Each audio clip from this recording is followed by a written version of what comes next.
ایک عالم دین بھی جہنم میں جا رہا، کس بنا پر؟ کہ اگر ریاکاری ہمارے اندر ہوئی، دکھاوا ہوا، وہ عمل اللہ کو قبول نہیں ہے۔ ایک شہید کو بلایا جائے گا، یہ شہادت کا مقام اور مرتبہ کتنا بڑا،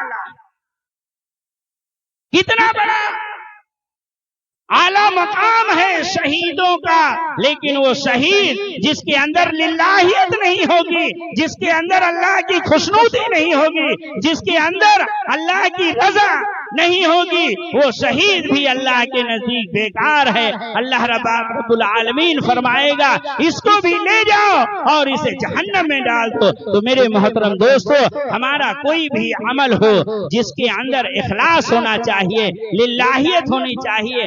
اگر عمل تھوڑا ہے لیکن اگر للہیت ہے، اخلاص ہے، تو اللہ کے نزدیک وہ پہاڑ کے برابر وہ عمل ہو جائے گا۔ اگر اخلاص نہیں ہے تو ہم بیکار جائیں گے۔ بنی اسرائیل میں 3 آدمی تھے، سفر کر رہے تھے، لیکن جو ہے راستے میں جا رہے ہیں اور راستے میں بارش ہونے لگتی ہے اور وہ چٹان جو ہے پہاڑ کی کھوہ میں جا کر اور اس بارش سے بچنے کے لیے چھپ جاتے ہیں۔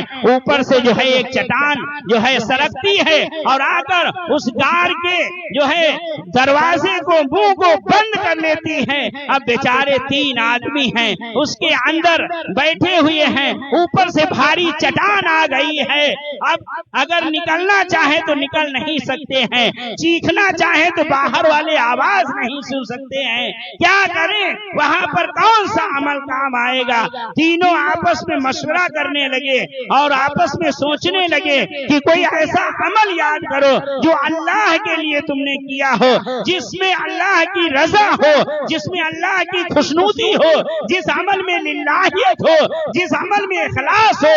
اس عمل کو یاد کر کے اور اللہ سے دعا کرو، ہو سکتا ہے اللہ تبارک تعالی ہمارے لیے کوئی راستہ نکال دے۔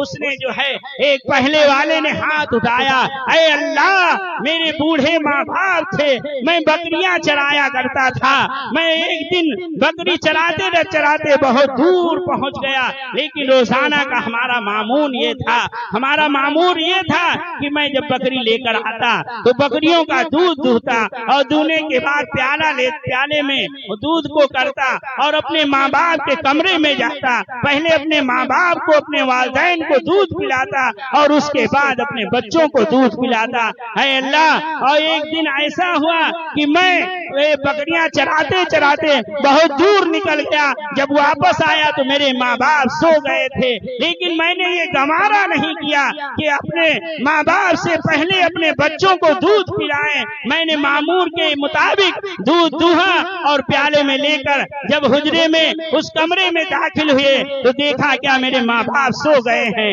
اور وہ نیند میں ہیں۔ میں نے گوارا نہیں کیا کہ ماں باپ کی نیند خراب ہو، اور میں نے یہ بھی گوارا نہیں کیا اے اللہ کہ میرے ماں باپ سے پہلے میں اپنے بچوں کو دودھ پلا دوں۔ ساری رات میں ان کے جاگنے کے لیے، ان کے بیدار ہونے کے لیے اے اللہ ساری رات اس دودھ کے پیالے کو لے کر کھڑا رہا کہ ہمارے ماں باپ جب بیدار ہوں گے اپنے ماں باپ کو دودھ پلاؤں گا، اس کے بعد اپنے بچوں کو دودھ پلاؤں گا۔ میرے بچے تلملا رہے تھے، میرے بچے بھوک کی وجہ سے چیخ رہے، چلا رہے تھے، میرے پیروں میں لپٹ جاتے تھے کہ اے ابو جان مجھے بھوک بہت زیادہ لگی ہے، اے ابو جان ایک قطرہ، ایک گلہ ہمیں دودھ کا پلا دو۔ لیکن میرے بچے جو ہے رات بھر تلملاتے رہے، میرے پیروں کو نوچتے رہے، نوچتے نوچتے بیچارے سو گئے اسی جگہ پر۔ جب صبح ہوتی ہے اے اللہ میرے ماں باپ بیدار ہوتے ہیں، میں فوراً ان کو جو ہے ان کا چہرہ دھلاتا ہوں اور فوراً دودھ پیش کرتا ہوں اور ان کو دودھ پلاتا ہوں۔ اس کے بعد اپنے بچوں کو بیدار کرتا ہوں، اپنی اہلیہ کو بیدار کرتا ہوں، اپنی اہلیہ کو دودھ پلاتا ہوں۔ اے اللہ اگر یہ عمل میں نے تیری رضا کے لیے کیا ہے، تیری للہیت کے لیے کیا ہے، تیری خوشنودی کے لیے کیا ہے، اے اللہ تو مجھ سے اس چٹان کو ہٹا دے۔ یہ عمل اخلاص والا عمل تھا، للہیت والا عمل تھا، فوراً بارگاہ الہی میں اس کی دعا قبول ہوتی ہے، اور وہ چٹان جو ہوتی ہے جس کو ہزاروں لوگ ہٹا نہیں سکتے تھے، وہ اپنے آپ جو ہے ذرا سی کھسک جاتی ہے۔ دوسرا آدمی وہ اپنے نیک عمل کو یاد کرتا ہے، اے اللہ میری ایک نوجوان لڑکی تھی، اے اللہ ایک نوجوان لڑکی تھی جس کے اوپر میرا دل آ گیا تھا، میں اس کا عاشق ہو گیا تھا، اے اللہ اس کے بعد وہ ہماری طرف رجحان نہیں کرتی تھی، اے اللہ جب اس کے اوپر گردش آئی، اس کو حالات نے گھیر لیا تو ہمارے پاس قرض لینے کے لیے آئی کہ جو ہے ہمیں قرض دے دو، تو میں نے اس کو قرض کی شرط پہ دیا کہ ہمارے جذبات کو آپ پورا کریں گی، ہماری خواہشات کو پورا کریں گی۔ بیچاری مجبور تھی، لاغر تھی، آج ہم اپنی بہنوں کی مجبوری کا فائدہ اٹھاتے ہیں، آج اپنی بہنوں کے اوپر غلط نظریں ڈالتے ہیں۔ میرے نوجوان سوچیں اور غور کریں کہ آج ہم کتنے دلدل میں پھنستے جا رہے ہیں۔ تو مختصر یہ ہے کہ وہ نوجوان دعا کرتا ہے، اے اللہ وہ مجبوری کے تحت آئی تھی ہمارے پاس، میں نے اس کو قرض دے گیا اور وہ چلی گئی اور کہا کہ میں اپنی ضرورت پوری کر کے آپ کے مقررہ وقت پر آؤں گی، اور آنے کے بعد وہ گئی اور وہ قرض لیا، اپنی ضرورت کو پوری کیا، پوری کرنے کے بعد میرے اندر جذبات بھڑک رہے تھے، میں بار بار کھڑی دیکھ رہا تھا، اور وہ عورت وہ لڑکی اپنے مقررہ وقت پر ہمارے پاس آ گئی، اور اے اللہ میں وہ خیانت کرنے پر جو ہے قادر ہو گیا تھا۔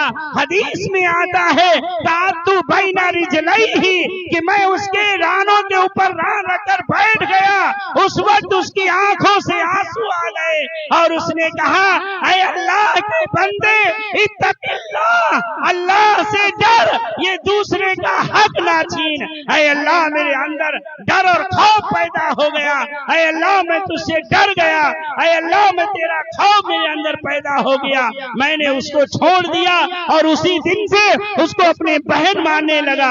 اے اللہ اگر میں نے یہ عمل تیری رضا کے لیے کیا ہے، للہیت کے لیے کیا ہے، تیری خوشنودی کے لیے کیا ہے، اے اللہ تو مجھے اس چٹان سے، اس غار سے نکال۔ فوراً چٹان ہٹتی، تھوڑی اور چٹان کھسک گئی، لیکن ابھی اتنا نہیں ہٹی تھی کہ وہ تینوں نوجوان جو ہے اس غار سے باہر نکل سکتے، اجالا آنے لگا، امیدیں آنے لگی۔ تیسرا جو ہے اس نے اپنے عمل کو یاد کیا اور اللہ سے دعا کی کہ اے اللہ میں نے ایک مزدور کو مزدوری کے اوپر رکھا تھا، اور اس کے بعد اس نے سارا دن جو ہے کام کیا، اور مزدوری لینے کے وقت معلوم نہیں وہ کہاں غائب ہو گیا، میں اس کو ڈھونڈتا رہا، تلاش کرتا رہا کہ اس کو اس کی مزدوری دے دوں، لیکن وہ ہمیں کہیں نظر نہیں آیا، اور اس کے بعد میں اس کی مزدوری کے پیسوں سے جو ہے کاروبار میں لگا لیا، بکریاں خریدی، بکریوں کا پورا ریبڑ خریدا، اور دھیرے دھیرے دھیرے دھیرے اللہ رب العالمین اس میں برکت دیتا رہا، بہت سا پورا جو ہے ریبڑ بکریوں کا ہو گیا، گائیوں کا ہو گیا، بھینسوں کا ہو گیا، بہت اس کی جائیداد، اس کی مزدوری میں برکت ہوئی، اور اس کے بعد عرصہ گزر گیا، اس کے بعد وہ آتا ہے اور مجھ سے مطالبہ کرتا ہے اے اللہ کے بندے میں نے تیرے پاس جو ہے مزدوری کی تھی، میں نے تیرا کام کیا تھا، اس مزدوری کو مجھے دے دے۔ تو میں نے اس سے کہا کہ واقعی تو نے میرے پاس کام کیا تھا، اور یہ جتنا ریوڑ بکریوں کا، بھینسوں کا اور اونٹوں کا، یہ جو گھوڑوں کا ریوڑ دیکھ رہے ہو، یہ ساری تیری مزدوری ہے، اور تم یہ ساری جو ہے اپنی مزدوری لے جاؤ۔ اس نے کہا اللہ کے بندے مجھ سے جو ہے مذاق نہ کر، میں نے کہا اے اللہ کے بندے میں تجھ سے مذاق نہیں کر رہا ہوں۔ وہ اس نے جو ہے سارا واقعہ بیان کیا، اور بیان کرنے کے بعد اس سارے ریوڑ کو جو ہے اس کے حوالے کر دیا اور وہ لے کر چلا گیا۔ اے اللہ، اگر میں نے یہ عمل تیری رضا کے لیے کیا ہے، تیرے اخلاص کے لیے کیا ہے، للہیت کے لیے کیا ہے، اے اللہ تو مجھ سے اس پریشانی کو دور کر دے۔ اللہ رب العالمین نے اس چٹان کو جو ہے اور سرکا دیا۔ میرے محترم دوستوں، وہ تینوں آدمی باہر نکل آئے۔ تو کہنے کا مقصد یہ ہے کہ ہم علماء کے بیانوں کو سنیں اور سننے کے بعد عمل کریں، اور عمل کے اندر اخلاص ہونا چاہیے، للہیت ہونی چاہیے، اللہ کی رضا ہونی چاہیے، اللہ کی خوشنودی ہونی چاہیے۔ اللہ رب العالمین ہم سب کو ان تمام باتوں کے اوپر عمل کرنے کی توفیق عطا فرمائے۔ بہت سے علماء کرام آپ کی فہرست میں ہیں، ماشاءاللہ وہ آپ کے سامنے آئیں گے، اپنی قیمتی باتیں رکھیں گے، اور آپ لوگ دل جمعی کے ساتھ سماعت فرمائیں اور اس کے اوپر عمل کرنے کی کوشش کریں۔ اللہ رب العالمین ہم سب کا جو ہے یہ بیٹھنا اور آنا اور اس جلسے کو قبول فرمائے۔ وما علینا الا البلاغ۔